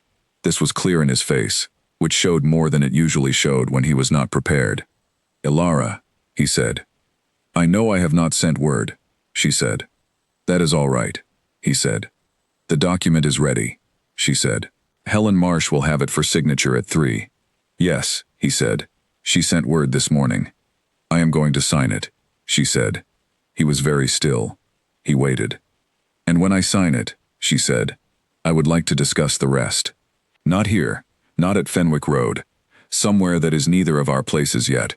There is a tea room on the corner of Mount Street. I have walked past it several times, and it appears to have chairs and windows and no particular associations with either of us. Yes, he said. Tomorrow, she said. 11 in the morning. Yes, he said. She looked at him. He looked at her. The blue room was very quiet. I want to be plain about one thing, she said. Before the document, and before Mount Street, and before any of what comes after. Of course, he said. I am not coming back to where we were, she said. I know I have said this before. I am saying it again because I want it to be the last time I say it. What we had was an arrangement made between two people who were being practical, and who did not know each other well enough to know what was being sacrificed in the name of practicality. I was sacrificing more than you were, but you were also sacrificing something. The kind of marriage where the person across the table is actually present. He was quiet. I want to be present, she said. I want a different kind of arrangement, one where we are both in it, not managing each other, not organizing each other, but actually in it. Do you understand what I mean by that? I think so, he said. I think I have been learning what you mean by that over the past week. You have been learning, she said. That is right. I have been learning too. I have been learning that the reason I am still having this conversation, and not simply living on Fenwick Road indefinitely, is that you came to the door. Not to the church, not to Aldwych Street, to the door, and you said something honest. 4 words, he said. 4 words, she said, and then more than that. But the 4 words first. She pulled on her gloves. She was going. This was all she had needed to say, and she had said it. And now there was the rest of the day, and the walk in the morning air, and the document at 3, and the signed paper that would say what it should say. 11 tomorrow, she said. I will be there, he said. She went to the door. She stopped. Silas, she said. Yes. The last time we had dinner at this house, she said. You mentioned something about the orchards at your family's estate in the north. You said the trees were very old. You said they had been planted by your great-grandmother. He looked slightly surprised. Yes, he said. That is right. I have never seen very old orchards, she said. I would like to. At some point. A pause. They are worth seeing, he said, carefully. I think so, she said. She went out. The street was cold and bright, the kind of March morning that has decided to be clear, and is following through on the decision with some commitment. She walked back to Fenwick Road, with her hands in her pockets, and her collar turned down, because the sun was out, and the air was almost, not quite, but almost, warm. She stopped at the bookshop on the corner of Aldwych. She went inside. She browsed for 20 minutes. She bought 2 books, one on botanical illustration, which she had no practical use for but found genuinely interesting, and one novel she had been meaning to read for a year. She came out and walked on. At number 47 she went upstairs. She put the books on the table. She made tea. She sat by the window and read for 2 hours, and it was ordinary and quiet and entirely good. At 2:30, she put on her coat and walked to Helen Marsh's office on the south side of the square.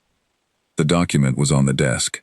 4 pages, clean and final. The 3 annotations incorporated so neatly that you could not see where the original had been changed.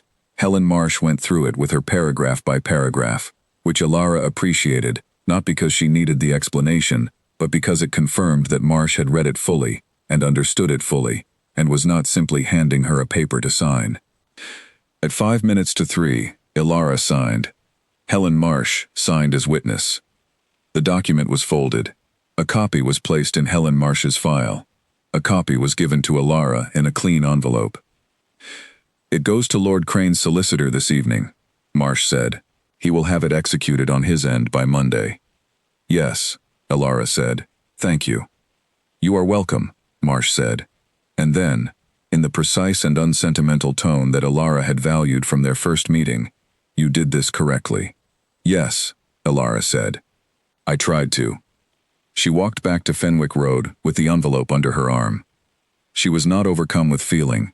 She was simply the thing she had been working toward being for several weeks.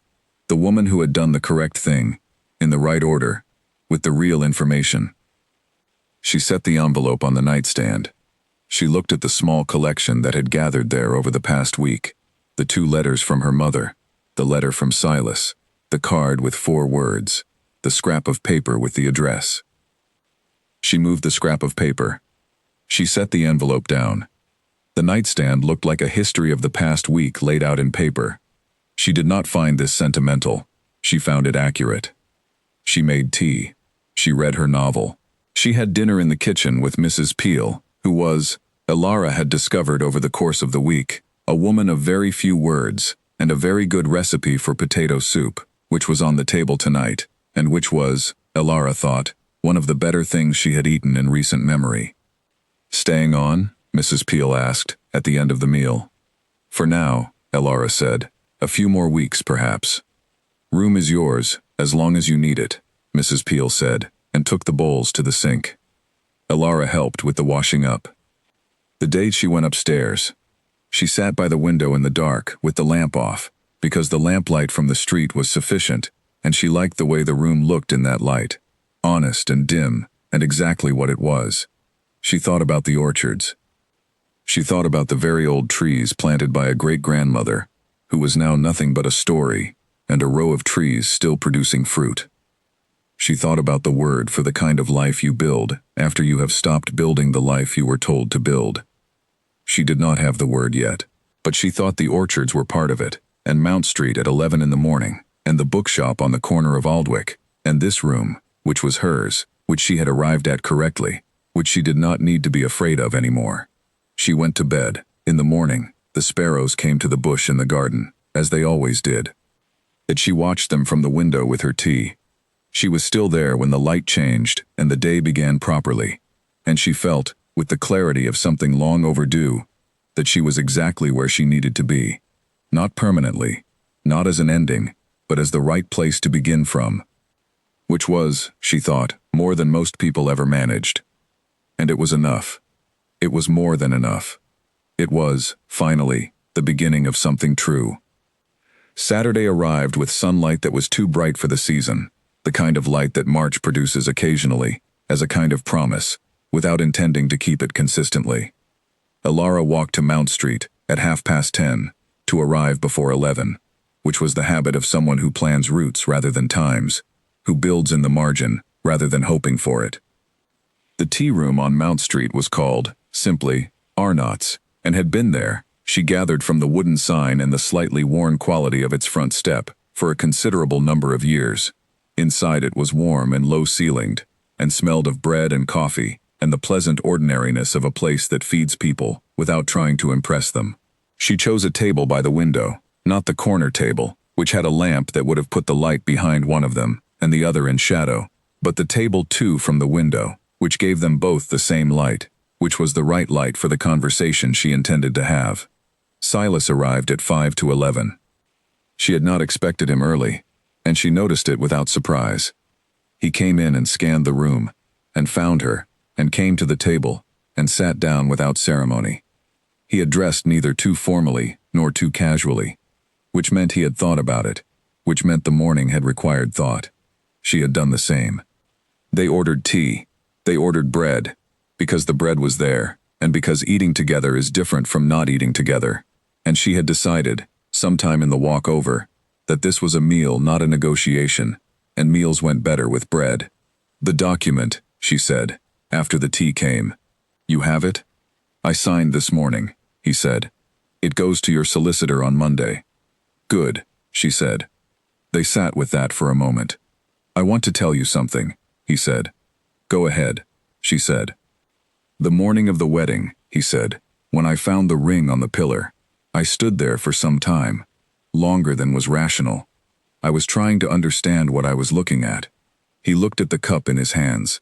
"I think what I was looking at was the cost of the particular kind of carelessness I had been practicing.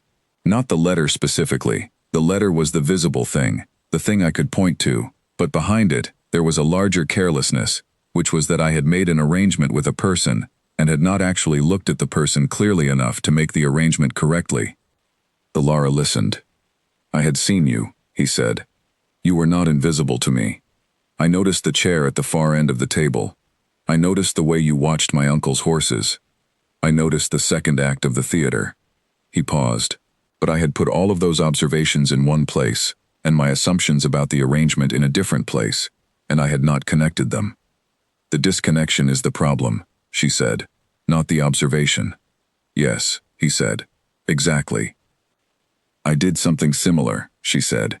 "I am being fair about this." He looked at her. "I decided you were practical and honest, and that a practical and honest arrangement was what I could manage," she said. "And I stopped there. I looked at the qualities I could work with, and I built a structure, and I put myself inside it, and I did not look at you either, not clearly. I looked at the useful version of you. We both made the same error from different directions," he said. "Yes," she said. The bread came. It was good bread, dense and slightly warm, the kind that comes out of a real oven rather than a show oven. She tore a piece. He did the same. They talked for 2 hours. She had not planned 2 hours. She had planned as long as it takes, and it took 2 hours, which was the right amount of time. They talked about the arrangement, what they were both willing to bring to it, what they both required from it, what was immovable, and what was possible. She was specific. He was specific. It was, in its texture and its precision, completely unlike any conversation they had had before, and unlike any conversation she had had with a man about anything that mattered. It was a conversation between two people who were both present, which turned out to be a different kind of conversation entirely. At one point she said, "I am not a woman who needs very much," and then she stopped herself. "That is not accurate," she said. "I have been telling myself that for years, because needing very much seemed dangerous. The accurate thing is that I am a woman who knows what she needs, and has learned to be efficient about it." "What do you need?" he said. She thought about this. "To be heard when I speak," she said. "Not managed or answered, but heard. To have my decisions about my own life be mine. To be allowed to be the full size of myself in the rooms we are in together, not the size that is convenient for the room." She paused. "And the orchards," she said. "I would like to see the orchards." He looked at her. "Those things are not difficult to give," he said. "None of them should be," she said. "But they are not always given." "No," he said, "they are not." "And you?" she said. "What do you need?" He was quiet for a moment. It was the same kind of quiet she had seen at Fenwick Road. Not avoidance, just thought. "I need someone who says what they mean," he said. "I have spent a considerable portion of my adult life in rooms where people say one thing and mean another, and I find it exhausting. I find it wasteful." He looked at the table. "You say what you mean, even when it is inconvenient, even when it is very direct." He looked up. "I would like to be in a life where that is the quality of the conversation." "It is the only quality I have to offer," she said. "It is the one I want," he said. They looked at each other across the table in the warm light of Arnott's tea room on Mount Street, and neither of them said anything for a moment, and it was not the silence of two people who have run out of words, but the silence of two people who have, briefly, said the important ones. The tea had gone cold. She refilled both cups from the pot. "There is one more thing," she said. "Yes. I am going to keep the room at Fenwick Road," she said. "For a while. Not indefinitely, but for a while." "All right," he said. "Not because I am uncertain," she said. "I want to be clear about that. I am keeping it because it is mine, in a way that nothing I have had since Arthur Gale has been mine, and I am not ready to give it up simply because the next thing has become available. I need to close it properly." "I understand," he said, and then, after a pause, "When you are ready." "When I am ready," she said. She buttoned her coat. She was not leaving. It was just a gesture, the way some people straighten things when they have arrived somewhere they needed to arrive. "Next weekend," she said, "if the weather holds, the orchards. The trees will not be in flower yet," he said. "It is too early." "I know," she said. "I want to see them anyway." "Then we will go," he said. They walked out of Arnott's together and stood on Mount Street in the too bright March sun. The street was busy with a Saturday, people with baskets, a man selling newspapers, two children racing each other along the pavement with the absolute commitment of people who have nothing else to do. "I will walk from here," she said. "I know," he said. "Tuesday," she said. "My mother's for dinner. You are invited, if you want to come. She will ask you many questions, most of which will be polite versions of one question." "I will come on Tuesday," he said. "And I will answer all the versions of the question." "She will appreciate the patience," she said. "Yes," he said. "I expect she will." She turned and walked. She did not look back. She walked along Mount Street toward the square. The sun was warm on her left side. The city was full and busy and entirely itself, moving around her the way it always moved, indifferent to her, in the best possible way. She walked past the square with the stone fountain. She walked past the bookshop on the corner of Aldwych. She turned onto Fenwick Road. She let herself in. She went upstairs. She went to the window. The garden below was still bare and brown, but at the base of the far wall, where the afternoon light reached first, there was a small green thing. Not a flower yet, just a green thing, working its way up through the cold ground with the specific patience of things that have been there since before the season changed. She had not noticed it before. She stood at the window and looked at it for a while. The day they invaded Earth, For the first time, the galaxy learned true fear. The burrito was cold. She found the question she had written on the first Friday. What is the right word for the kind of life you build after you have stopped building the life you were told to build? She looked at the question. She wrote, below it, in small plain letters, yours. She closed the notebook. She put the kettle on. The sparrows came to the bush. March continued on its way. When outside, Silas Crane walked back to Berkeley Street with his hat on his head, and his hands in his pockets, and the signed document already delivered, and the Tuesday dinner already accepted, and the trees in the northern orchard still bare but standing, as they had stood for a very long time, waiting with the particular patience of things that are rooted in good ground. The burrito was cold. He walked through the Saturday city and thought about the orchards. He thought about her, at the window of the east-facing room. He thought about the word she had used, present. I want a life where we are both present. He had been a practical man for a long time.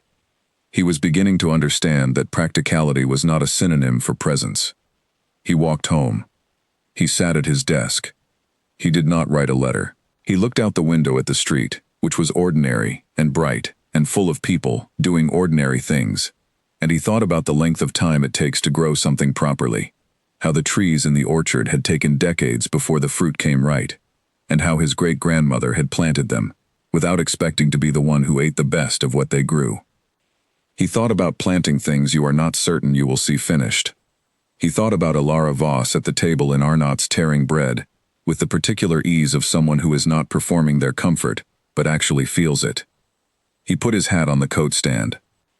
He thought, Tuesday. He thought, the orchards. And then he got on with the rest of the day, in the ordinary way of a man who has understood, for the first time in a long time, that the ordinary day is exactly where everything that matters begins. The orchard was not what she had expected.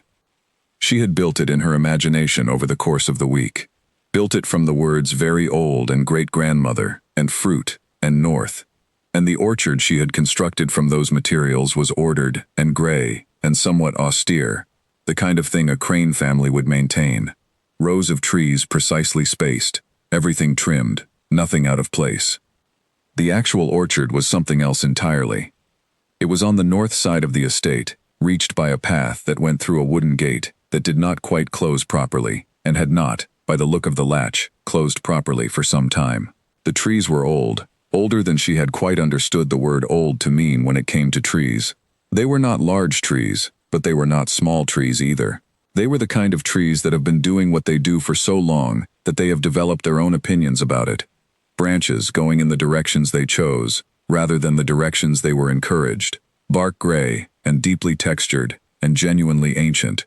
The ground beneath them soft with decades of fallen leaves, and the particular dark richness of soil that has been cared for without being controlled. The burrito was cold. There were 43 trees. She counted them. You are counting, Silas said, beside her. I count things, she said. You know this. I do, he said. What is the number? 43, she said. My great-grandmother planted 41, he said. My grandfather added 2 at the north end, when the gap bothered him. Which 2? She said. He pointed. The 2 at the north end were slightly different. The bark was lighter, the shape marginally more deliberate, the work of a tree that had not yet fully arrived at its own opinion. She could see the difference now that she knew to look for it. They walked between the trees, in the light that came through the bare branches. It was not warm. It was a March day in the north, and the air had an edge to it that required the coat she had worn, the heavy one, the sensible one, which she was glad to have. The sky above was clear and very blue, the kind of blue that only comes after cold. She put her hand on the bark of one of the older trees. It was rough and faintly damp and entirely real. She thought about the great-grandmother, a woman who had walked this same ground in a different century and had pushed 41 trees into the earth and had not known, or perhaps had known, that she was making something that would outlast the version of herself she was at that moment. Had not known, or perhaps had known, that one day someone she would never meet would stand here and put a hand on what she had built and feel it. Elara left her hand on the bark. What was her name? She said. Margaret, Silas said. Margaret, she said. She looked at the tree. She chose a good spot. She apparently argued with everyone about it, he said. There are letters about it. She wanted the east slope, which gets the best morning light, and several people told her the slope was wrong for the drainage. She planted them anyway. And the drainage? Is fine, he said. The letters do not say this, but the trees are here, so. Elara almost smiled. She was probably tired of being asked about the drainage, she said. Probably, he said. They walked on.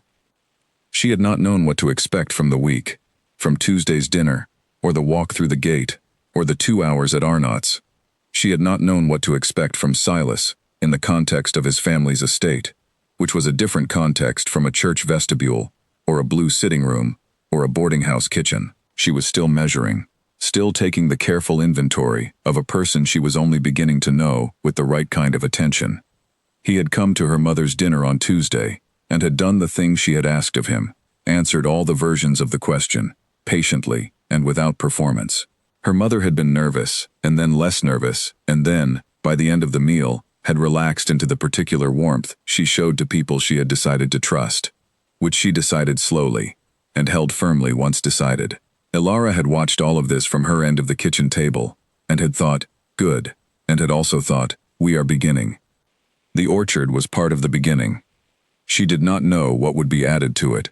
She did not know the shape of the thing they were building together, whether it would look anything like the arrangement they had made before, or whether it would be something entirely different, something without a conventional name. She had decided to let it be what it was, rather than deciding in advance what it was supposed to be. This was new for her. It required a different kind of patience from the kind she was used to, the kind that holds things tightly and counts them. This was the patience that lets things grow in the direction they choose. She was practicing it. She stopped at the south end of the orchard, where the trees were oldest and the ground was softest. Silas stopped beside her. The fruit, she said. What kind? Mostly apple, he said. 2 varieties, one is sweet, one is better for cooking. Margaret had opinions about the cooking variety. He paused. She apparently baked the same cake every autumn from the same apples for 40 years. And the recipe? Elara said. In a notebook somewhere in the house, he said. My aunt tried it once and said she had done something wrong because it came out differently. I think the orchard is in the recipe too. Not just the apples, but the particular apples, from this particular ground, at this particular time of year. Elara looked at the trees. I would like to try, she said. The recipe? In autumn, she said, when the apples come. Silas looked at her. The direct eyes. The ones that showed more than they were supposed to when he was not managing them. That is a long way away, he said. Yes, she said. You are planning for autumn, he said. I am planning to be here in autumn, she said, which was different, and she meant the difference, and she thought he knew she meant it. He was quiet for a moment, then, we will find the notebook. Yes, she said, we will. That they stood in the old orchard in the March morning, in the good light that came through the bare branches, and the trees were very still around them, and the ground was soft and dark and full of the patience of things that have been growing for a long time and intend to continue. Elara lowered her hand from the bark. She put it in her pocket. She turned and looked at the full length of the orchard, all 43 trees, the 41 planted by Margaret, and the 2 added by the grandfather, who found the gap bothersome, all of them bare and gray, and entirely committed to their own continued existence, in a way she found, unexpectedly, bracing. She planted them without knowing what they would become, she said. Margaret? Yes, she said. She planted them before they were this. Before anyone knew they would be 43 trees on a south slope in March, 200 years later, with someone's hand on the bark. Yes, he said. That is an act of faith, she said, not a small one. He said nothing. He was listening, which she had noticed he did properly when it mattered, not waiting to respond but actually following the thought. I have not had much faith lately, she said, in the sense of doing things without knowing the outcome, I have been very concerned with knowing the outcome before I begin. I know, he said. I am going to try to be less concerned with that, she said. Not careless, not unconcerned with the document, or the solicitor, or the correct arrangement of things. I am not going to become someone who plants trees without thinking about the drainage. She paused. But I am going to try to plant the tree anyway, even when I am not certain about the outcome. I think, Silas said, carefully, that Margaret probably thought about the drainage. She just decided the light mattered more. Yes, Alara said, exactly. They walked back through the gate, the one that did not quite close, and up the path toward the house, which was large and gray and northern, and surrounded by the particular quiet of a house that has been standing long enough to understand that quiet is not the same as emptiness. She did not find it cold this time. She found it a house that had room in it. That was enough for now. More than enough. They had lunch in the house. Something simple, something that appeared without ceremony, in the way that food appears in houses that have been practiced at being lived in. They talked about ordinary things. She asked about the tenant farms on the east side of the estate, which he described with the same attention he brought to the horses and the accounts and everything else he cared about, which told her something. She told him about the botanical illustration book she had bought at the bookshop on Aldwych, and that she had been drawing leaves in the evenings, badly but with genuine interest, and he said he would like to see the drawings, and she said they were not ready to be seen, and he said he would wait, and she believed him. After lunch, she walked through the house, not to inspect it, not to measure it, but in the way she walked through everything. Because knowing a place in the body is different from knowing it in the mind. The rooms were high-ceilinged and cool and furnished with the particular solidity of things that have been chosen for durability rather than fashion. She stopped in a small room at the back of the house, east-facing, that appeared to have no particular function except a window and a good chair and a bookshelf that was clearly organized by someone who had actual opinions about books. She stood in the doorway. "What is this room?" she said. "My grandmother's reading room," he said, from the hall. "We have not done anything with it since she died." "Who organized the books?" she said. "She did," he said. "My father never touched them." She looked at the books. She looked at the window, which faced east, which would have morning light. She did not say anything else about the room, but she filed it away, not as a claim, not as a possession, but as a room that already knew how to be what she needed. They drove back to the city in the late afternoon, in the Crane carriage, which she had not ridden in since the morning of the rain on Fenwick Road, when it had followed her through the city, and she had not gotten in. She got in now, and it was simply a carriage, warm and comfortable, and rattling slightly on the road, and Silas sat across from her, and they were quiet for much of the journey, in the easy way of two people who have said enough for the day and do not need to fill the silence. She looked out the window at the countryside moving past. She thought about Margaret, planting trees in the east slope in the face of everyone's objections about the drainage. She thought about 43 trees, still growing. She thought about the small room with the east-facing window and the books, organized by someone with genuine opinions. She thought about autumn. The carriage came into the city as the lamps were beginning to light. The streets shifted from countryside to suburbs to the full press of the city evening, and the sound changed, and the light changed, and it was all deeply familiar and entirely different from how she had seen it a month ago, when she had walked out of a church in the rain counting her steps. "Fenwick Road," Silas said, when they reached the square. "Yes," she said. The carriage stopped. She got out. He did not get out with her. This was correct. "Tuesday," she said. "I will have Helen Marsh's confirmation by Monday. We should talk about the timing." "Yes," he said. She looked at him through the carriage door. The lamplight made the evening amber around him. He had his hat on, which she had noticed he had kept on all day, which meant he had not been uncertain. "The room on Fenwick Road," she said. "I am going to move out at the end of the month." He was still. "Not because I am ready in the way that hurries," she said. "Because I am ready in the way that is actually ready." "Yes," he said. "And when I move," she said, "it will be different from any moving I have done before. I want you to know that." "I know that," he said. "Good," she said. She turned. She walked to the door of number 47, the green door, the plain sign. She let herself in. She went upstairs. She went to the east-facing room. She went to the window. The garden below was dark now, lit only by the lamp at the back of the house. She could see the green thing at the base of the wall. Still there. Still working upward through the cold ground.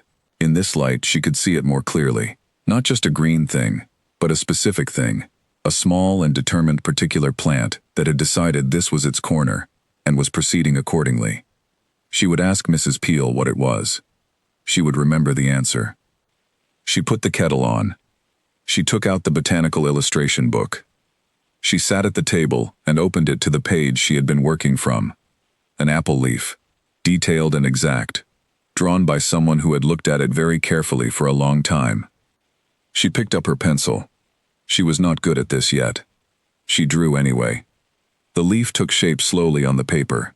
Imprecise, slightly wrong in the angles, better in some places than others.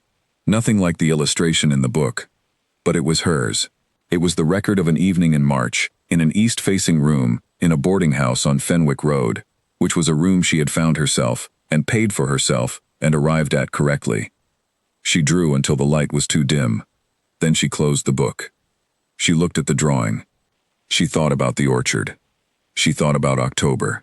She thought about the recipe in the notebook, and the particular apples from the particular ground, and the way the thing you are making requires the time it requires, and cannot be rushed into being something finished before it is actually finished. She closed the notebook. She went to bed. She slept deeply and without dreaming. In the morning she woke at 6 to the sound of the sparrows. She lay still for a moment and listened. Then she got up and made tea, and stood at the window and looked at the green thing at the base of the wall, which was, she was almost certain now, an apple seedling. She did not know how it had gotten there. She did not need to know how it had gotten there. She held her cup in both hands and looked at it and let herself feel, briefly, the particular warm clarity of a thing correctly understood. The day they invaded Earth, for the first time. The day began. The sparrows arranged themselves on the bush.